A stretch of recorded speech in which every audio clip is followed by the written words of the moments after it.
sides. Make sure to tune in to Channel 2 News at 6:30. This election, it's hard to escape political discussions wherever you go, but you might not expect to find them among groups of 13-year-olds. Ariana Bennett joins us live in the newsroom with the story. Ari, Pine Middle School students are taking this seriously. Yeah, Kristen, that's exactly right.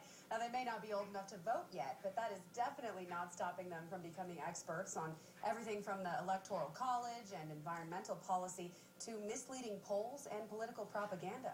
Take a look. How many of you found a negative campaign ad?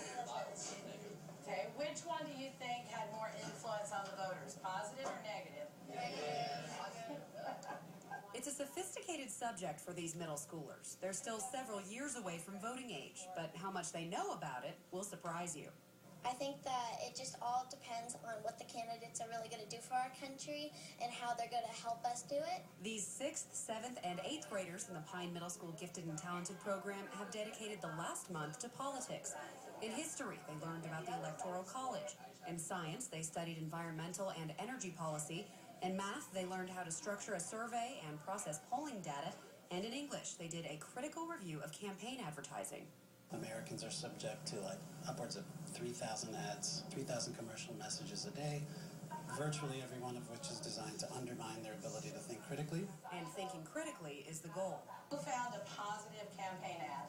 For weeks, these kids studied wording, color scheme, photo choice, and layout of the influx of ads, surveys, and polls that Nevadans have seen in the last few months. It kind of startled me because I always believed all the ads that I saw because I didn't think there was anything to it. And then I learned all these different propaganda techniques, and it just surprised me a lot.